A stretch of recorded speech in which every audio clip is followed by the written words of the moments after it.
ہر سمت جمال ہے آقا کا، جا کر تو دیکھو مدینے میں، جا کر تو دیکھو مدینے میں، طیبہ کے در و دیوار سبھی، طیبہ کے در و دیوار سبھی سرکار کی باتیں کرتے ہیں، دشمن بھی میرے آقا کے کردار کی باتیں کرتے۔ بسم اللہ الرحمن الرحیم۔ وَإِذَا سَأَلَكَ عِبَادِي عَنِّي فَإِنِّي قَرِيبٌ أُجِيبُ دَعْوَةَ الدَّاعِ إِذَا دَعَانِ فَلْيَسْتَجِيبُوا لِي وَلْيُؤْمِنُوا بِي لَعَلَّهُمْ يَرْشُدُونَ۔ صدق اللہ العظیم۔ اللہم صلی علی سیدنا محمد وعلی آل سیدنا محمد وبارک وسلم۔ محترم بزرگوں اور دوستوں، عزیز دینی بھائیوں، گزشتہ جمعہ میں یہ بات عرض کی تھی کہ اللہ کے رسول صلی اللہ علیہ وسلم کی طرف سے ہم کو جو تحفے اور جو نعمتیں ملی ہیں وہ بے شمار ہیں۔ آپ کی ان نعمتوں میں اور آپ کی طرف سے جو تحفے ملے ہیں ان میں ایک بڑا تحفہ امت کو دعاؤں کا تحفہ ہے۔ رسول اللہ صلی اللہ علیہ وسلم نے اللہ پاک سے کیا کیا چیزیں مانگی ہیں، وہ دراصل مانگ کر آپ نے ہم امتیوں کو سکھایا کہ ہم بھی اللہ سے کیا کیا مانگیں۔ اللہ تعالیٰ نے ہم کو یہ ایسا ہتھیار دیا ہے دعا کا کہ اس کے ذریعے سے انسان بڑے سے بڑا کام آسانی کے ساتھ بنوا سکتا ہے۔ بس یقین ہونا چاہیے کہ ہم جس سے مانگ رہے ہیں اس کے پاس وہ چیز ہے اور اس نے وہ چیز ہم کو دینے کے لیے ہی بنائی ہے۔ اللہ کے پاس جتنی نعمتیں ہیں، اللہ کے پاس جتنے خزانے ہیں، وہ اللہ کے کسی کام کے نہیں ہیں۔ اللہ پاک نے سارے خزانے، ساری نعمتیں ہمارے اور آپ کے لیے بنائی ہیں۔ بس اس کا اللہ سے لینا کیسے ہے، یہ طریقہ جس نے سیکھ لیا اس کے لیے، جیسا گزشتہ ہفتے بتایا تھا، حدیث پاک میں آتا ہے جس کے لیے دعا کا دروازہ کھول دیا گیا اس کے لیے رحمت کے دروازے کھل گئے۔ جس کو دعا مانگنے میں مزہ آنے لگا، اللہ سے مانگنے میں مزہ آنے لگا، اس کے لیے رحمت کے دروازے کھل گئے، یعنی اب وہ سب کچھ لے سکتا ہے اللہ سے۔ بس یقین کے ساتھ مانگنا چاہیے، اور جو چیزیں دعاؤں کو روکنے والی ہیں ان سے بچنا چاہیے۔ پھر جو انسان مانگے گا اللہ تعالیٰ وہ عطا فرمائیں گے، ضرور دعائیں قبول کریں گے۔ آپ کی دعاؤں میں گزشتہ جمعہ کو دعا بتائی تھی کہ آپ بہت کثرت سے مانگا کرتے تھے، ربنا آتنا فی الدنیا حسنہ وفی الآخرۃ حسنہ وقنا عذاب النار۔ آپ نے مختصر جملوں میں اللہ سے جو کچھ مانگا ہے، یعنی انسان جتنی دیر تک لمبی دعائیں مانگے گھنٹوں، اور حضور صلی اللہ علیہ وسلم نے ایک جملے میں، ایک دعا میں وہ سب کچھ مانگ لیا۔ آپ کی ایک دعا ہے، آپ دعا مانگا کرتے تھے، اللہم احسن عاقبتنا فی الامور کلہا واجرنا من خزی الدنیا وعذاب الآخرہ۔ ہم کو اگر عربی میں یہ دعائیں یاد ہو جائیں تو بہت ہی اچھا ہے، نور علی نور ہے، یعنی وہ الفاظ جو خود پیارے آقا صلی اللہ علیہ وسلم کی زبان مبارک سے نکلے ہوں، آپ انہی الفاظ کو یاد کر لیں اور پھر انہی الفاظ کے ذریعے سے اللہ سے دعا مانگیں۔ بہت بڑی بات ہے یہ۔ اور اگر نہ یاد ہو سکیں تو کم سے کم ہم اردو میں ہی ان کے مطلب کو یاد کر لیں اور اللہ سے وہی دعائیں کرنے کی کوشش کریں جو پیارے آقا صلی اللہ علیہ وسلم اللہ سے مانگ چکے۔ پھر قرآن پاک میں فرمایا کہ یہ نبی جو کچھ کہتے ہیں وہ اللہ کی طرف سے وحی ہوتا ہے، یعنی جو دعائیں آپ نے مانگی ہیں وہ اللہ کی طرف سے عطا کی ہوئی ہیں کہ یہ مانگیے، اس لیے آپ نے مانگی ہے۔ دعا مانگا کرتے تھے اللہم احسن عاقبتنا فی الامور کلہا۔ ابھی بیٹھ جائیے، سنتوں کا وقت ملے گا بعد۔ اللہم احسن عاقبتنا فی الامور کلہا واجرنا من خزی الدنیا وعذاب الآخرہ۔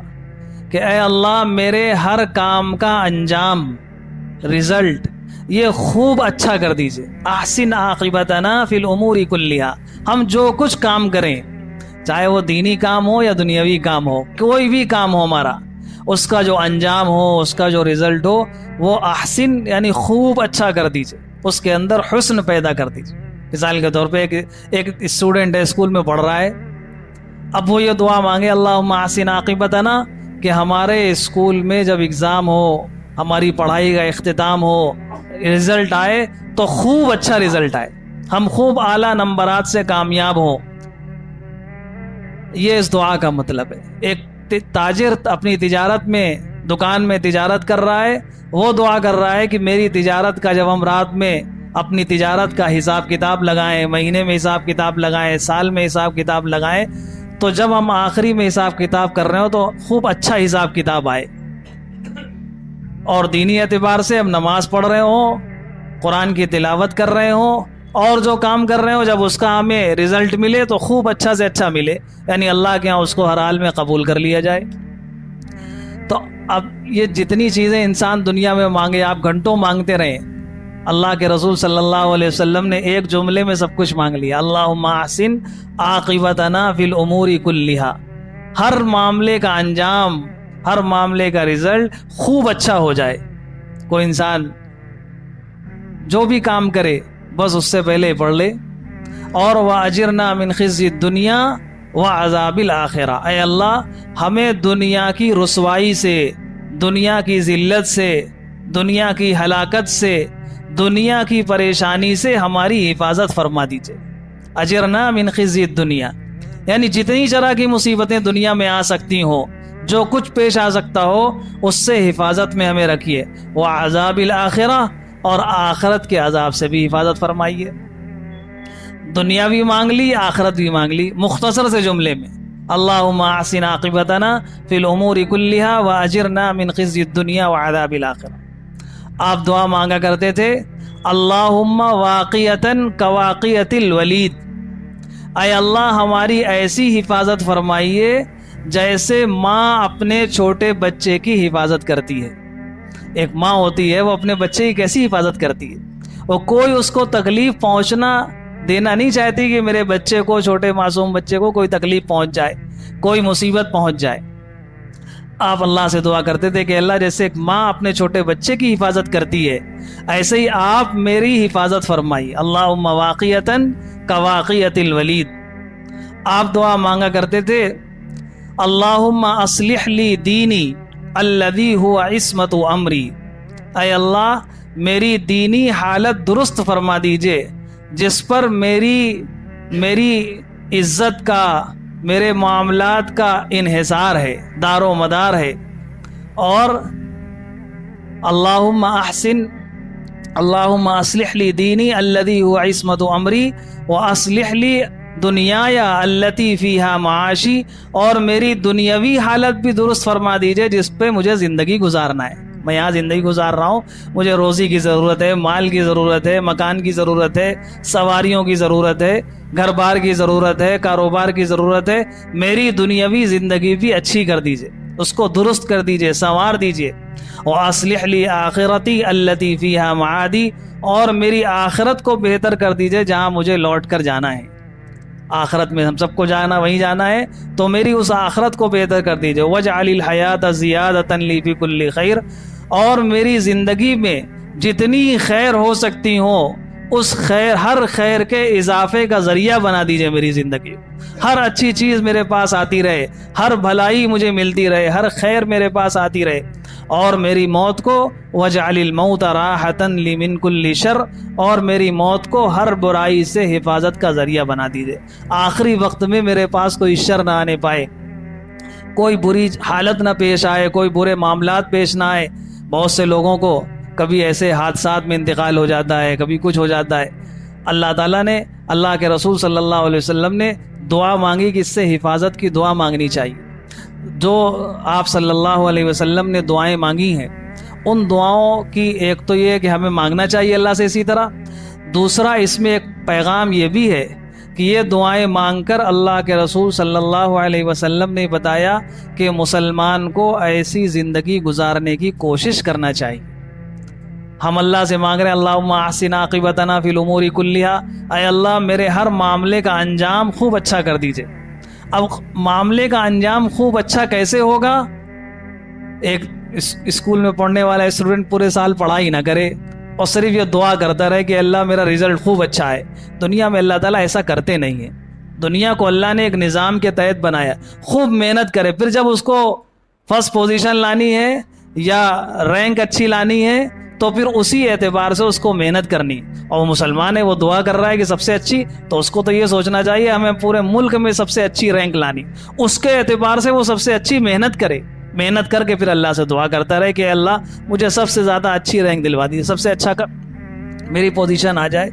تو یہ جتنی دعائیں ہیں، ان دعاؤں کا ایک مقصد یہ بھی ہے کہ ہم کو ایسی زندگی گزارنے کی کوشش بھی کرنا چاہیے۔ جو دعائیں مانگی گویا وہ دعائیں مقصود ہیں کہ ہم ویسی ہی زندگی گزاریں۔ اللہم اصلح لی دینی الذی هو عصمت امری، اس کا مطلب ہماری دینی زندگی بہت اچھی ہونی چاہیے۔ واصلح لی دنیا اللہم اصلح لی دنیایا التی فیہا معاشی، اس کا مطلب یہ کہ ہماری دنیا بھی خوب اچھی ہونی چاہیے، دنیاوی زندگی بھی اچھی ہونی چاہیے۔ یہ نہیں کہ انسان گندے سندے کپڑے پہنے الٹی سیدھی مکانات میں رہ رہا ہے، نہ اس کو اپنے مکان کی فکر، نہ کاروبار کی فکر، نہ لباس کی فکر، نہ بالوں کی فکر، گندا سندا بندہ۔ ایسی زندگی اسلام میں مطلوب نہیں ہے۔ مطلوب ہے کہ تم دنیا کی زندگی بھی بہتر سے بہتر گزارو۔ اسی لیے دعا سکھائی گئی کہ اللہ میری دنیا کی زندگی بہتر کر دیجئے۔ تو جو جتنی دعائیں مانگی گئی ہیں اس کا ایک مقصد یہ بھی ہے کہ ہم ان دعاؤں کے مطابق اپنی زندگی بنانے کے جو اسباب دنیاوی اعتبار سے ہو سکتے ہیں ان اسباب کو بھی اختیار کریں۔ آپ دعا مانگا کرتے تھے اللہم، آپ نے دعا سکھائی ہے، آپ کے صحابی تھے حضرت معاذ ابن جبل رضی اللہ تعالیٰ عنہ، بڑی محبت فرماتے تھے حضور صلی اللہ علیہ وسلم سے، بہت محبت فرماتے تھے، اتنی محبت کرتے تھے کہ ایک مرتبہ قسم کھا کر اللہ کے رسول صلی اللہ علیہ وسلم نے 2 مرتبہ فرمایا حضرت معاذ ابن جبل سے، اللہ کی قسم اے معاذ مجھے تم سے محبت ہے، اللہ کی قسم اے معاذ مجھے تم سے محبت ہے۔ 2 مرتبہ فرمایا، اللہ کی قسم کھا کر فرمایا اللہ کی قسم تم سے محبت ہے۔ اب جب جس سے محبت ہوتی ہے آدمی اس کو کچھ تحفہ دیتا ہے، ہدیہ دیتا ہے۔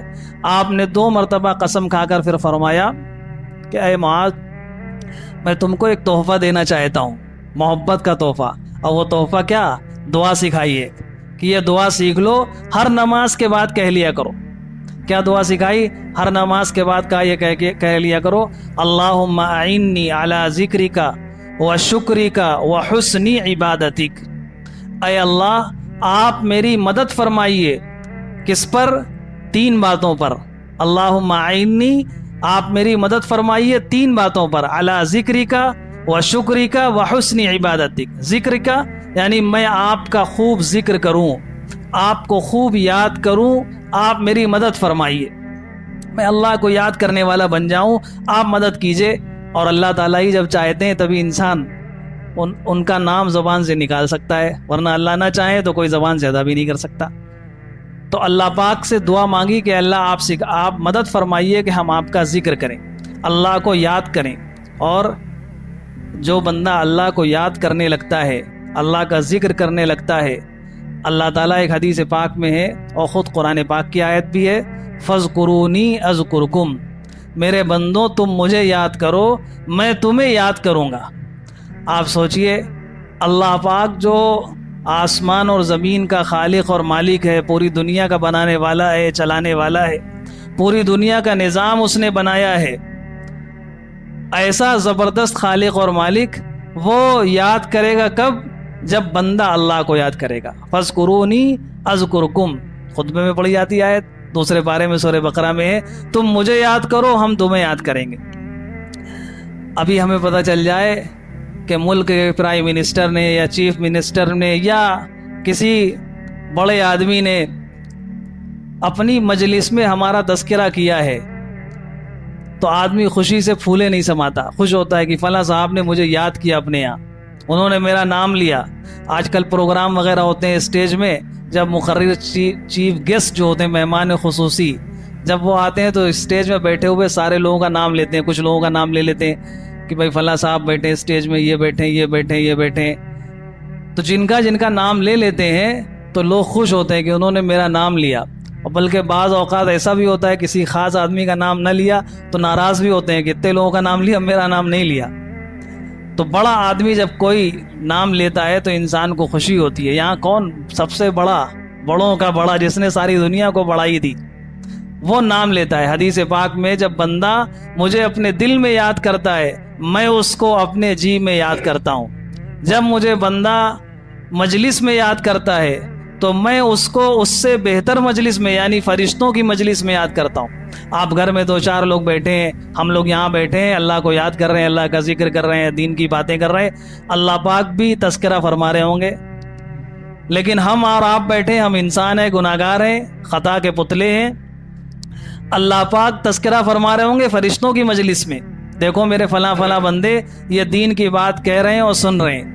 تو اللہ پاک فرشتوں کی مجلس میں تذکرہ فرماتے ہیں ان لوگوں کا جو زمین میں بندوں کی مجلس میں بیٹھ کر اللہ کو یاد کرتے ہیں۔ اور فرمایا کہ جو میری طرف ایک بالش چل کر آتا ہے ہم اس کی طرف ایک ذراع چل کر آتے ہیں، یہ آدھے ہاتھ کو کہتے ہیں اتنا، اور جو آدھا ہاتھ چل کر آتا ہے ایک ذراع، ہم اس کی طرف ایک پورے ہاتھ کو کہتے ہیں، اتنا چل کر آتے ہیں۔ اور جو میری طرف چل کر آتا ہے میں اس کی طرف دوڑ کر جاتا ہوں۔ یہ حدیث قدسی ہے، اللہ تعالیٰ ارشاد فرماتے ہیں، اللہ کے رسول صلی اللہ علیہ وسلم نے فرمایا۔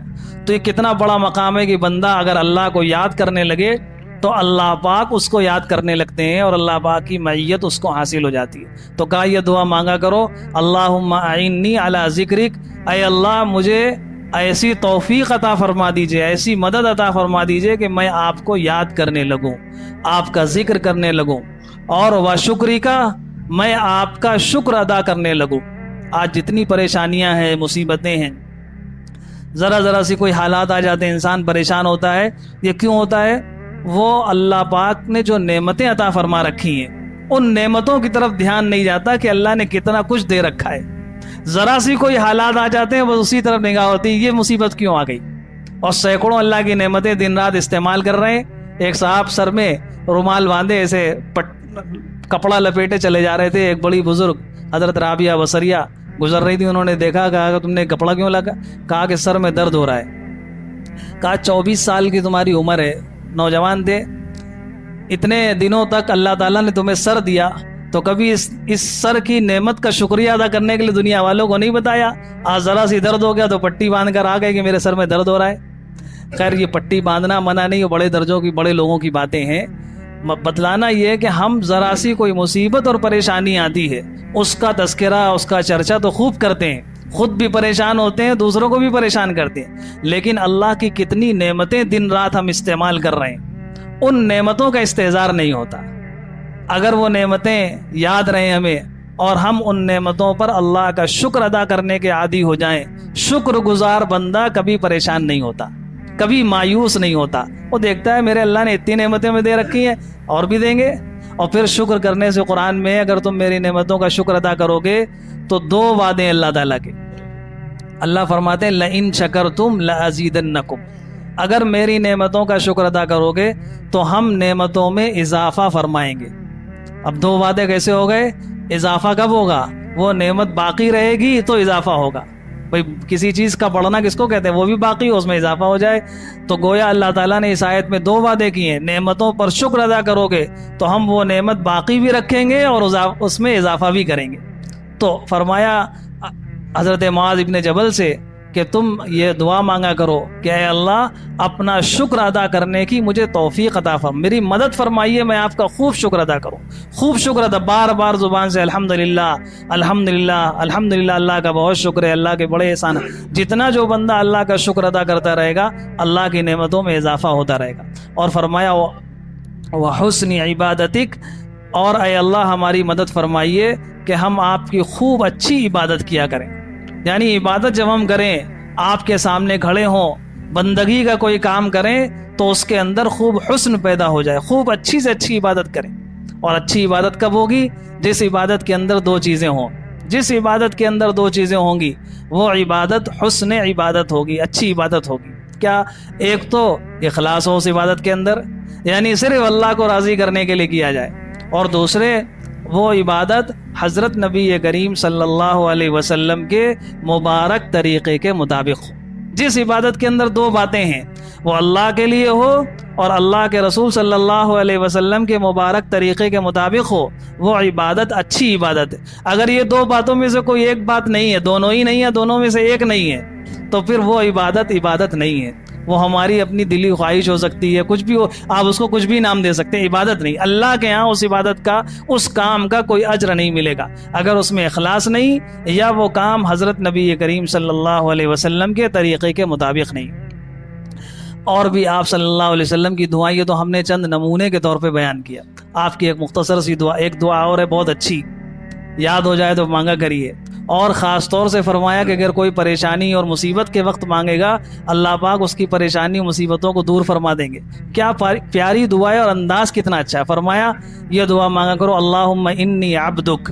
آپ یہ مانگا کرتے تھے اللہ سے، اے اللہ میں آپ کا بندہ ہوں، وابن عبدک، اور آپ کے بندے کا بندہ ہوں، یعنی میں بھی بندہ ہوں، میرے والد بھی آپ کے بندے تھے، وابن امتک، اور آپ کی باندی کا بندہ ہوں، یعنی میری ماں بھی آپ کی بندی تھی، ماضٍ فی حکمک، اور آپ کے میرے بارے میں آپ کا جو فیصلہ فرما دیں اسی کے مطابق میری زندگی ہے، عدل فی قضاؤک، اور آپ کا فیصلہ جو بھی میرے بارے میں ہوگا وہ بالکل صحیح اور درست ہوگا، اسألک بکل اسم هو لک سمیت بہ نفسک، آپ سے میں اس نام کے ذریعے سے، آپ کے ان ناموں سے آپ سے سوال کرتا ہوں جو نام آپ نے اپنے رکھے ہیں، جو بھی نام آپ کے جتنے بھی نام ہیں، دعا حدیث قرآن میں بھی ہے وَلِلَّهِ الْأَسْمَاءُ الْحُسْنَى فَادْعُوهُ بِهَا، اللہ کے ناموں سے اللہ کو پکارو۔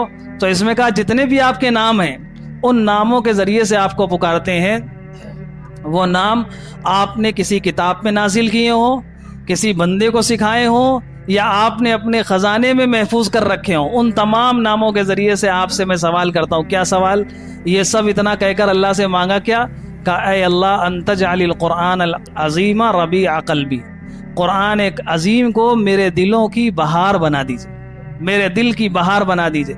یعنی جیسے موسم اچھا خوشگوار ہو جاتا ہے تو آدمی خوش ہو جاتا ہے، ایسے ہی قرآن کی تلاوت کرے تو دل خوش ہو جائے، قرآن دل کی بہار بن جائے، اور اس قرآن کے ذریعے سے میرے غموں کو دور کر دیجئے۔ وجلاء ہمی وجلاء حزنی وذہاب ہمی وغمی، اور میرے غم کو، میرے ہم کو، میری فکروں کو دور فرما دیجئے۔ یہ دعا مانگی۔ اور بھی بہت سی دعائیں ہیں، خلاصہ یہ ہے کہ اللہ کے رسول صلی اللہ علیہ وسلم نے امتیوں کو اتنا بڑا تحفہ دیا ہے کہ ہم ان کے ذریعے سے اللہ سے مانگے، اور اللہ خود کہتے ہیں میرے بندوں مجھ سے مانگو، میں تمہاری دعائیں قبول کروں گا۔ اور ہمارے پاس ہے کون مانگنے کے لیے؟ ایک ہی اللہ ہے۔ بعض لوگ دنیا میں ایسے ہوتے ہیں، انہوں نے بہت سے لوگوں کو اپنا خدا بنا رکھا ہے، بہت سے اپنے معبود بنا رکھے، سوچتے ہیں ایک سے نہیں ملے گا ہم دوسری جگہ چلے جائیں گے، دوسرے سے نہیں ملا تیسری جگہ چلے گئے۔ لیکن ہمارے پاس اللہ کے رسول صلی اللہ علیہ وسلم نے ہمیں ایک ہی در دکھایا ہے، ایک ہی گھر دکھایا ہے، ایک ہی ذات بتائی ہے، جو مانگنا ہے اسی سے مانگ لو، بس اسی سے مانگنا ہے اور بار بار مانگنا ہے۔ کبھی ایسا ہوتا ہے انسان دعا مانگتا رہتا ہے، سوچتا ہے قبول نہیں ہو رہی، ہر دعا قبول ہوتی ہے۔ وقت زیادہ ہو گیا ورنہ اس کا مفہوم بتاتا ہے انشاءاللہ آئندہ ہفتے۔ بس اللہ سے مانگتے رہنا چاہیے۔ ایک بچہ تھا چھوٹا، بار بار ابا سے کہتا تھا ابا سائیکل دلا دیجئے، ابا سائیکل دلا دیجئے۔ ایک دن ابا نے ناراض ہو کر کہا کیا بار بار تم مانگتے ہو سائیکل دلا دیجئے، سائیکل دلا دیجئے؟ تو اس نے روتے ہوئے کہا ابا آپ ہی تو میرے ابا ہیں، مجھے سائیکل کی ضرورت ہے، سائیکل پسند ہے، کس سے مانگوں گا میں؟ ایسے ہی ہم اللہ سے کہیں کہ اللہ آپ ہی ہمارے رب ہیں، آپ سے نہیں مانگیں گے تو کس سے مانگیں گے؟ اور اتنا مانگیے کہ اللہ کو پیار آ جائے کہ یہ میرا بندہ واقعی کسی اور کے پاس نہیں جاتا، مجھ سے ہی مانگ رہا ہے، تو بس پھر اللہ تعالیٰ کے دروازے کھل جائیں گے انشاءاللہ۔ اللہ پاک اپنی ذات عالی کا 100% یقین ہم سب کو نصیب فرمائے، اور اس یقین کے ساتھ حضرت نبی کریم صلی اللہ علیہ وسلم نے جو پیاری دعائیں ہمیں سکھائی ہیں، ان دعاؤں کے ساتھ اللہ سے ہم مانگنے والے بن جائیں، اللہ کی رحمت سے لینے والے